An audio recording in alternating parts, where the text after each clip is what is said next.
السلام علیکم ورحمۃ اللہ وبرکاتہ۔ الحمدللہ رب العالمین والصلاة والسلام علی سید الانبیاء وافضل المرسلین نبینا محمد وعلی آلہ واصحابہ اجمعین، اما بعد۔ محترم ناظرین کرام، ہمارا دینی کورس دین کے 3 اہم اصول کا یہ چوتھا دن ہے۔ ابھی ہم نے پچھلے تیسرے درس میں جو باتیں لی وہ یہ تھی کہ اللہ سبحانہ و تعالی اس بات کو قطعاً ناپسند کرتا ہے، جبکہ وہ ہمارا خالق و رازق ہے۔ وہ اس بات کو ناپسند کرتا ہے کہ اس کی عبادت میں کسی کو شریک کیا جائے، اور اسی طرح جب آدمی اللہ کو اپنا رب مان لے اور اللہ سبحانہ و تعالیٰ کو اپنا رازق مان لے، اس کی عبادت کرنے لگے، تو اس کے لیے جائز نہیں ہے کہ وہ کسی ایسے آدمی سے یا کسی ایسے بندے سے محبت کرے جو بندہ اللہ اور اس کے رسول کا مخالف ہے، جو آدمی اللہ اور اس کے رسول سے دشمنی رکھتا ہے، دین سے دشمنی رکھتا ہے، ایسے لوگوں سے وہ محبت نہیں کر سکتا، جسے ہم ولا اور برا کہتے ہیں۔ تو محبت اور عداوت کی بنیاد اللہ کا دین ہے، اللہ کی شریعت ہے، اللہ کے حکم کے مطابق اللہ کے بندے سے محبت کرنا ہے۔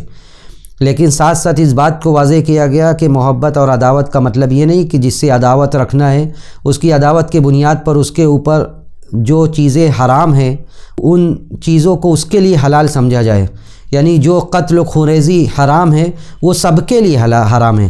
وہ قتل و خوریزی سب کے لیے حرام ہے۔ ایسا نہیں کہ ایک کافر کے اوپر آپ زیادتی کر سکتے ہیں، ایک غیر مسلم کے اوپر آپ زیادتی کر سکتے ہیں، ایسا نہیں ہے، بلکہ حدیث میں نبی علیہ الصلاۃ والسلام نے یہ ذکر کیا، یہ واضح کیا کہ ایک ذمی تک کو جو اسلامی ریاست میں جزیہ دے کر رہتا ہے، اس کے اگر کوئی آدمی اس کے جان سے چھیڑ چھاڑ کرے، اسے قتل کر دے، تو وہ آدمی قتل کرنے والا جنت کی خوشبو تک بھی نہیں پائے گا، جبکہ اس کی خوشبو 40 سال کے مسافت تک پائی جائے گی۔ تو ان سب چیزوں کے بعد اب ہم آتے ہیں آج اصل اس مدعے پر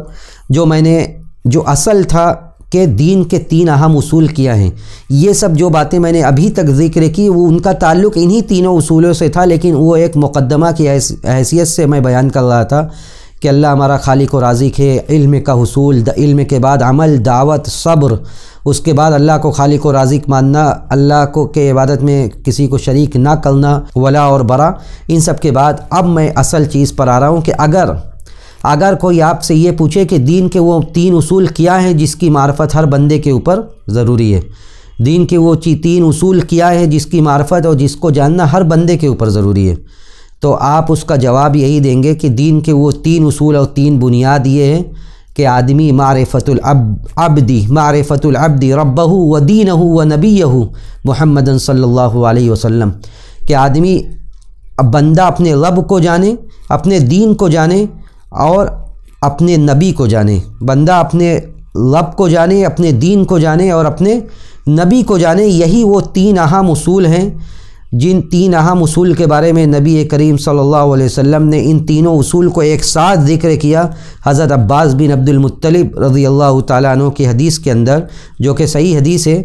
اللہ کے رسول صلی اللہ علیہ وسلم سے بیان کرتے ہوئے آپ کے چچا عباس کہتے ہیں کہ میں نے سنا آپ بیان کر رہے تھے کہ ذاق طعم الایمان من رضی باللہ ربا وبالاسلام دینا وبمحمد رسولا، کہ اس آدمی نے ایمان کی حلاوت اور ایمان کی چاشنی کو محسوس کیا جو آدمی اللہ کو اپنا رب مان لے، اسلام کو اپنا دین مان لے اور محمد صلی اللہ علیہ وسلم کو اپنا رسول مان لے۔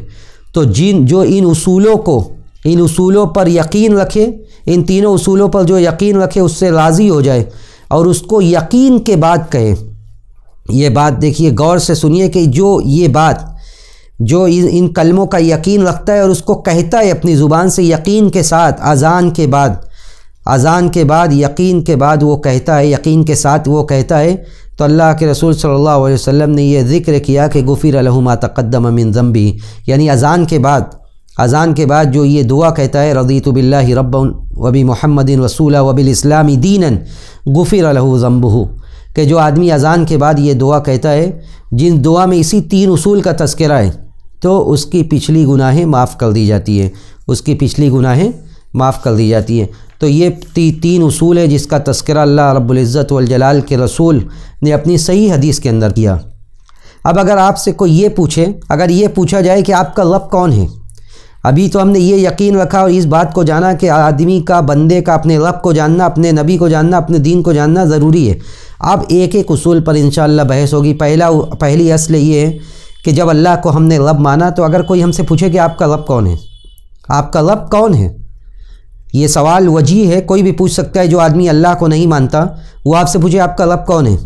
تو آپ اس کا جواب کیا دیں گے؟ اس کے لیے آپ کو یہ جاننا ضروری ہے کہ اللہ سبحانہ و تعالیٰ کون ہے، اللہ سبحانہ و تعالیٰ کے اعمال کیا ہے، ہمارے اوپر اللہ کے احسانات کیا ہیں۔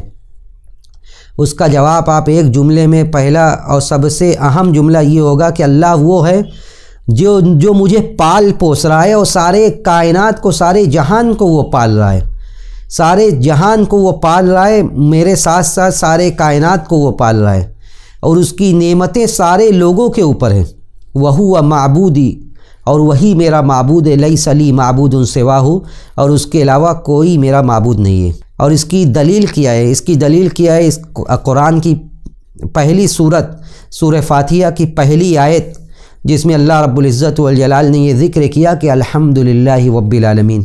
الحمدللہ رب العالمین، کہ تعریف ہے، ہر طرح کی تعریف۔ یہ الحمد جو ہے یہ مطلق تعریف کے لیے ہے، جو عظمت کے ساتھ اور محبت کے ساتھ جو تعریف ہوتی ہے۔ اور یہ اس میں عربی کا قاعدہ الف لام جو ہے، الحمد میں جو الف لام ہے وہ استغراق کے لیے، یعنی احاطہ کے لیے، کہ ہر طرح کی تعریف، ہر طرح کی تعریف یہ صرف اور صرف اللہ رب العزت والجلال کی ذات کے لیے، للہ رب العالمین، جو سارے جہان کا رب ہے، جو سارے جہان کو پال رہا ہے، جو مالک ہے، جو مالک ہے، جس کی ملکیت ہے یہ کائنات، اور جو مدبر ہے، جو تدبیر کر رہا ہے۔ اللہ سبحانہ و تعالیٰ کی تدبیر پر قربان جائیے۔ آپ ذرا غور کیجئے، ایک چھوٹا بچہ ہے، اللہ رب العزت والجلال اسے 9 مہینے تک رحم مادر میں رکھنے کے بعد اس دنیا میں لے آتا ہے، ابھی وہ پیدا ہوتا ہے، اسے کچھ پتہ نہیں، وہ اپنے احساسات کو اپنے زبانوں سے، اپنے الفاظ سے ظاہر نہیں کرتا ہے، لیکن اللہ رب العزت والجلال اسے کس طرح پال رہا ہے یہ غور کیجئے کہ اللہ رب العزت والجلال نے، اللہ سبحانہ و تعالیٰ نے، ہمارے رب نے اس کے اندر ایسی کیفیت رکھ دی کہ جب اسے کوئی پریشانی ہوتی ہے وہ رونے لگتا ہے، جب اسے بھوک لگتی ہے وہ رونے لگتا ہے، چلانے لگتا ہے، جس سے اس کی ماں یہ سمجھتی ہے کہ وہ ابھی بھوکا ہے یا اسے کوئی پریشانی ہے۔ اگر اللہ سبحانہ و تعالیٰ یہ کیفیت اس کے اندر نہ رکھتا تو کیسے اس کی ماں، یہ اس کے باپ، کیسے یہ سمجھتے کہ یہ ابھی پریشانی میں، اسے بھوک لگی ہوئی ہے؟ یہ ہمارے رب کی پرورش ہے، وہ پال رہا ہے، در حقیقت سارے کائنات کو وہ پال رہا ہے۔ ایک پرندہ صبح سویرے خالی پیٹ اپنے بچوں کو چھوڑ کر اڑتا ہے، نکلتا ہے رزق کی تلاش میں، اللہ سبحانہ و تعالیٰ اس کے رزق کا بھی بندوبست کرتا ہے، اور جب وہ آتا ہے تو پیٹ بھرا ہوا ہوتا ہے، بسا اوقات وہ اپنے اولاد کے لیے بھی کچھ لے کر آتا ہے۔ تو اللہ سبحانہ و تعالیٰ الحمدللہ رب العالمین وہ سارے کائنات کا پالنے والا ہے، اور جب وہ سارے کائنات کا پالنے والا ہے تو وہ معبودی ولیس لہ معبود سواہ، وہی ہمارا معبود ہے، اور اس کے علاوہ کوئی معبود نہیں ہے۔ جو کچھ بھی کون میں، کائنات میں جو بھی ہے، اس کے علاوہ کوئی معبود نہیں ہے، اور جو کچھ اللہ کے علاوہ ہے وہ کوئی رب نہیں ہو سکتا۔ وَكُلُّ مَا سِوَى اللَّهِ عَالَمٌ وَأَنَا وَاحِدٌ مِّن ذَلِكَ الْعَالَمِ، اور جو کچھ ہے اس کائنات میں یہ سب دنیا ہے، اور میں بھی دنیا کا ایک بندہ ہوں۔ یعنی آدمی اللہ کا تعارف کرانے کے بعد یہ کہے کہ جس نے ساری کائنات کو پیدا کیا، جو چلا رہا ہے، جو پال رہا ہے، وہی معبود ہے، اس کے علاوہ سارا اس کی ملکیت ہے، سب کو ہم عالم کہتے ہیں، دنیا کہتے ہیں، اور ہم بھی دنیا کے فرد میں سے ایک فرد ہیں۔ اور عالم کو عالم عربی میں اسی لیے کہا جاتا ہے، عالم کا مطلب دنیا ہوتا ہے، اور دنیا کو عالم اسی لیے کہا جاتا ہے کیونکہ یہ اس کے خالق و موجد پر دلیل ہے۔ یعنی اس دنیا کو جب آپ دیکھتے ہیں، آپ عقل سے بھی کسی کو اللہ کے بارے میں ایسے ہی سمجھا سکتے ہیں کہ جب آپ اس کائنات کو دیکھتے ہیں، یہ کائنات ایک نظام کے تحت چل رہی ہے، یہ کائنات ایک نظام کے تحت چل رہی ہے، یہ دنیا اپنے دستور کے مطابق چل رہی ہے، تو آپ کے دماغ میں، دل و دماغ میں یہ بات ضرور آتی ہے کہ کوئی نہ کوئی ہستی ہے جو اس کو چلا رہا ہے۔ یہ روزانہ صبح و شام کا ہونا، موسموں کا بدلنا، رات دن کا آنا، یہ اللہ سبحانہ و تعالیٰ جو کہ کائنات کا موجد ہے، جو دنیا کا پیدا کرنے والا ہے، تدبیر کرنے والا ہے، اس کے ذات کے اوپر، اس کے افعال پر یہ دنیا دلالت کر رہی ہے۔ اگر کوئی یہ کہہ دے کہ دنیا ایسے ہی چل رہی ہے تو اس کا یہ قول سراسر باطل ہے، بلکہ اس سے یہ کہا جائے گا کہ آپ دیکھیں یہ دنیا اپنے نظام اور دستور کے مطابق چل رہی ہے، کوئی چیز ایسے ہی اتنا منظم اور دستور کے حساب سے نہیں چل سکتی، بلکہ اس کے پیچھے کوئی نہ کوئی ذات اور کوئی نہ کوئی ہستی ہے۔ اب اگر جب آپ نے اللہ کو جان لیا، اللہ کون ہے، آپ نے کہا کہ جو کائنات ہے اس کائنات کا پیدا کرنے والا ہے اللہ، جو سارے کائنات کو پال رہا ہے وہی میرا رب ہے۔ اگر آپ سے یہ سوال پوچھا جائے گا کہ آپ نے کیسے اللہ کو پہچانا، آپ نے اللہ کو کیسے پہچانا، آپ کو کیسے پتا کہ اللہ ہے، آپ کو کیسے پتا کہ آپ کا رب ہے، جو جواب آپ کو دینا ہے وہ جواب یہ ہوگا کہ آپ یہ کہیں کہ اللہ سبحانہ و تعالیٰ کی تخلیق کردہ نشانیاں اس کے ذات کے اوپر دلالت کر رہی ہے۔ اللہ سبحانہ و تعالیٰ نے جو بھی نشانیاں پیدا کی ہے، وہ ساری نشانیاں اللہ کے ذات پر اور اللہ کے وجود پر دلالت کر رہی ہے، اللہ کی ذات پر اور اس کے وجود پر دلالت کر رہی ہے، اور اللہ کی بے شمار نشانیاں ہیں، اللہ کے وجود پر دلالت کرنے والی بے شمار آیات ہیں۔ وَمِنْ آيَاتِهِ اللَّيْلُ وَالنَّهَارُ وَالشَّمْسُ وَالْقَمَرُ، اللہ کے نشانیوں میں سے کیا ہے یہ شب و روز کی آمد و رفت، یہ لیل و نہار کی گردش، دن و رات کا آنا جانا، والشمس والقمر، اتنا بڑا سورج اور چاند، یہ سب اللہ سبحانہ و تعالیٰ کی نشانیوں میں سے، اس کی آیات میں سے ان سب چیزوں میں غور کرنا یہ بھی بہت ضروری ہے۔ ان سب چیزوں میں غور کرنا یہ ہماری زندگی کا ایک حصہ ہے کہ اللہ سبحانہ و تعالیٰ کی جو مخلوقات ہے یہ اللہ کے ذات پر دلالت کر رہی ہے، یہ اللہ کی ذات پر دلالت کر رہی ہے۔ ہر صبح سورج کا نکلنا، روشن سورج کا نکلنا، اس کے بعد سورج کا ڈوبنا، پھر چاند کا طلوع ہونا،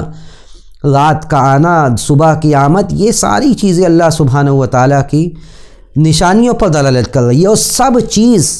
چیز اللہ کے حکم سے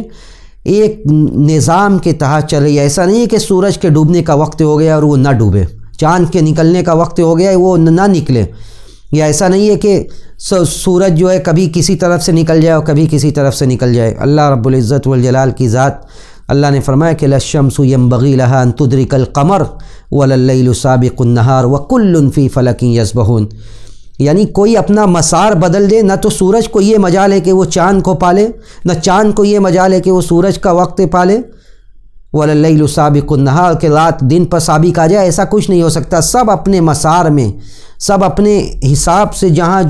جن کے لیے جو متعین کیا گیا اسی حساب سے سب چل رہے ہیں۔ کسی کے لیے بھی یہ ممکن نہیں ہے کہ وہ اپنا مسار اللہ کے حکم کے بغیر بدل دیں۔ ذَلِكَ تَقْدِيرُ الْعَزِيزِ الْعَلِيمِ، ذَلِكَ تَقْدِيرُ الْعَزِيزِ الْعَلِيمِ، یہ غالب علم والے اللہ کا مقرر کردہ ہے، اللہ کا اندازہ ہے، اس حساب سے یہ چل رہا ہے۔ یہ سورج، یہ اتنا بڑا سورج اپنے حجم کے باوجود، اپنے بڑے ہونے کے باوجود جب یہ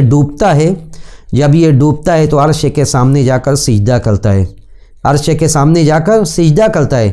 جیسا کہ صحیح حدیث میں حضرت ابو ذر رضی اللہ تعالیٰ عنہ کہتے ہیں کہ میں اللہ کے رسول صلی اللہ علیہ وسلم کے پاس مسجد میں تھا، عند غروب الشمس، سورج ڈوبنے کے وقت۔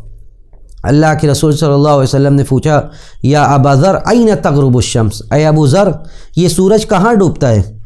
ابو ذر کہتے ہیں قلت اللہ ورسولہ عالم، ابو ذر کہتے ہیں کہ اللہ اور اس کے رسول زیادہ بہتر جانتے ہیں۔ کہتے ہیں اللہ کے رسول صلی اللہ علیہ وسلم کہ فَإِنَّهَا تَذْهَبُ حَتَّى تَسْجُدَ تَحْتَ الْعَرْشِ، یہ سورج جاتا ہے ہر دن ڈوبنے کے بعد، یہ جاتا ہے جا کے عرش کے سامنے، عرش کے نیچے اللہ سبحانہ و تعالیٰ جو کہ اس سورج کا بھی خالق و مالک ہے، اس کے سامنے جا کر سجدہ کرتا ہے۔ وَالشَّمْسُ تَجْرِي لِمُسْتَقَرٍّ لَهَا ذَلِكَ تَقْدِيرُ الْعَزِيزِ الْعَلِيمِ۔ صحیح بخاری کی روایت میں یہ بھی ہے کہ وہ اپنے رب سے دوبارہ نکلنے کی اجازت طلب کرتا ہے۔ یہ سورج کے بارے میں بات ہو رہی ہے کہ یہ سورج ڈوبتا ہے پھر جاتا ہے، وَتَسْتَأْذِنُ رَبَّهَا فِي الْإِشْرَاقِ مَرَّةً أُخْرَى، وَتَسْتَأْذِنُ رَبَّهَا فِي الْإِشْرَاقِ مَرَّةً أُخْرَى، دوبارہ جاتا ہے اپنے رب سے اجازت طلب کرتا ہے کہ کل اسے نکلنا ہے یا نہیں، کل اسے نکلنا ہے یا نہیں۔ ابو ذر سے اللہ کے رسول صلی اللہ علیہ وسلم کہتے ہیں کہ تمہیں پتہ ہے کہ وہ کہاں جاتا ہے؟ کہتے ہیں اللہ اور اس کے رسول زیادہ بہتر جانتے ہیں۔ اس روایت میں ہے کہ اللہ کے رسول نے فرمایا کہ وہ جاتا ہے، جا کر سجدہ کرتا ہے، اجازت طلب کرتا ہے نکلنے کے لیے، فَيُؤْذَنُ لَهَا فیؤذن لہا، اسے اجازت دے دیا جاتا ہے۔ ایک دن ایسا ہوگا جس دن اس سے کہا جائے گا کہ جہاں سے آئے ہو وہیں لوٹ جاؤ، جہاں سے آئے ہو یعنی مغرب میں سورج جا کر روزانہ غروب ہوتا ہے، اس دن اس سے کہا جائے گا کہ آج جہاں سے آئے ہو تم وہیں لوٹ جاؤ، اور وہ دن جس دن سورج مغرب سے طلوع ہوگا وہ دن اس کائنات کا، اس دنیا کا آخری دن ہوگا۔ فتطلع من مغربها، اور اس دن سورج مغرب سے طلوع ہو جائے گا، اور یہ کہ اس کائنات کا آخری دن ہوگا جس کے بارے میں یہ کہا گیا کہ اذا الشمس کورت، اذا الشمس کورت، جب اس کو لپیٹ دیا جائے گا۔ تو یہ سورج اپنے حجم کے باوجود، اپنے بڑے ہونے کے باوجود، یہ اللہ کی نشانیوں میں سے ایک بہت بڑی نشانی ہے۔ تو اللہ کو آپ نے کیسے پہچانا؟ اللہ کی نشانیوں سے پہچانا۔ اللہ کی نشانیوں میں سے سورج و چاند، دن و رات، اسی طرح اللہ کی نشانیوں میں سے 7 زمین، 7 آسمان، وما فیہن وما بینہما، 7 زمین، 7 آسمان، جو کچھ ان زمینوں کے اندر ہے، جو کچھ ان زمینوں کے بیچ میں، جن زمین و آسمان کے بیچ میں ہے، یہ سب، یہ ستارے، یہ بڑے بڑے روشن ستارے، یہ پہاڑ، یہ سمندر، یہ طرح طرح کی مخلوقات، حیوانات، نباتات، یہ سب کیا ہیں؟ یہ سب اللہ کی نشانیوں پر دلالت کر رہی ہیں۔ اسی طرح آسمان و زمین کے درمیان جو کچھ ہیں، ہوائیں ہیں، اور اس کے علاوہ جو کچھ ہے، یہ سب اللہ کی نشانیوں پر دلالت کر رہی ہیں۔ اللہ سبحانہ و تعالیٰ نے ذکر کیا وَمِنْ آيَاتِهِ اللَّيْلُ وَالنَّهَارُ وَالشَّمْسُ وَالْقَمَرُ لَا تَسْجُدُوا لِلشَّمْسِ وَلَا لِلْقَمَرِ وَاسْجُدُوا لِلَّهِ الَّذِي خَلَقَهُنَّ إِن كُنتُمْ إِيَّاهُ تَعْبُدُونَ، کہ اللہ کی نشانیوں میں سے کیا ہے؟ لیل و نہار، سورج و چاند، رات و دن، لا تسجدوا للشمس ولا للقمر، جب یہ اللہ کی نشانیوں میں سے اللہ کی مخلوقات ہیں تو لا تسجدوا للشمس ولا للقمر، تم سورج و چاند کو سجدہ مت کرو، تم سورج و چاند کے سامنے نہ جھکو، بلکہ جو اس کا خالق و مالک ہے اس کے سامنے جھکو۔ یہ ہمارے عبادت کا تقاضا ہے، اللہ نے ہمیں پیدا کیا، یہ اس کے بندگی کا تقاضا ہے۔ واسجدوا للہ، اس اللہ کے سامنے جھکو، اس اللہ کے سامنے سے سجدہ کرو، الذی خلقہن، جس نے پیدا کیا ہے، ان ساری آیات کو جس نے بنایا ہے۔ اگر تم اس کی، اللہ کی عبادت کرنا چاہتے ہو تو اس اللہ کی عبادت کرو جس اللہ نے ان نشانیوں کو بنایا ہے۔ بلکہ اس کے بعد اللہ نے فرمایا کہ ان ربکم اللہ الذی خلق السماوات والارض فی 6 ایام ثم استوى علی العرش، تمہارا رب وہ ہے جس نے 6 دنوں میں آسمان و زمین کو پیدا کیا، پھر وہ عرش پر مستوی ہو گیا۔ تو یہ اللہ سبحانہ و تعالیٰ کی حکمت ہے، اللہ سبحانہ و تعالیٰ کی ذات ہے کہ اس نے آیات کو پیدا کیا اپنے اوپر دلالت کے لیے۔ اور جب اللہ سبحانہ و تعالیٰ کی ذات ہے جو ان ساری مخلوقات کو پیدا کرنے والی ہے، تو وہی وہ ذات ہے جو معبود ہے، جو عبادت کے لائق ہے، جس کے اندر اتنا پاور ہے، اتنی قوت ہے کہ اتنی بڑی مخلوق سورج جا کر اللہ کے سامنے سجدہ کر رہی ہے اور نکلنے کے لیے اجازت طلب کر رہی ہے یہ مخلوق، تو وہی وہ ذات ہے جو عبادت کے لائق ہے۔ اسی لیے اللہ سبحانہ و تعالیٰ نے 2 ٹوک الفاظ میں اس بات کا حکم دیا کہ یا ایھا الناس اعبدوا ربکم، یا ایھا الناس اعبدوا ربکم الذی خلقکم والذین من قبلکم لعلکم تتقون، کہ اے لوگو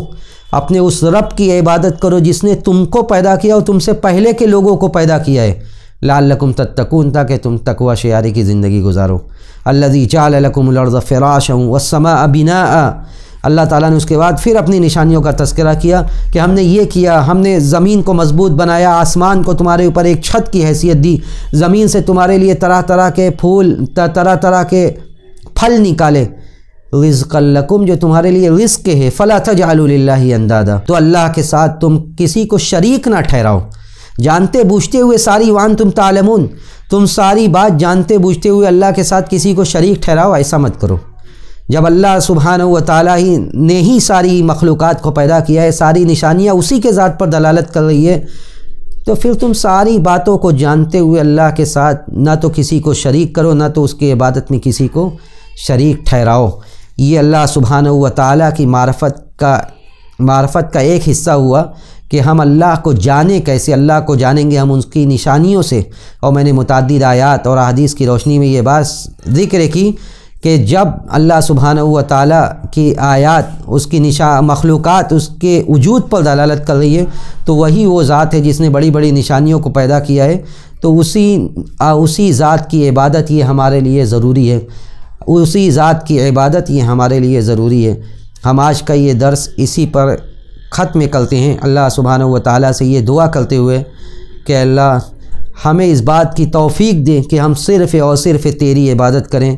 تیری عبادت میں کسی کو شریک نہ کریں۔ جب ہمارا اس دنیا سے جانے کا وقت ہو تو اس وقت بھی ہمیں اس بات کی توفیق دے کہ ہم کلمہ توحید کو، کلمہ شہادت کو ادا کرتے ہوئے اس دنیا سے جائیں۔ وآخر دعوانا ان الحمد للہ رب العالمین، والسلام علیکم ورحمۃ اللہ وبرکاتہ۔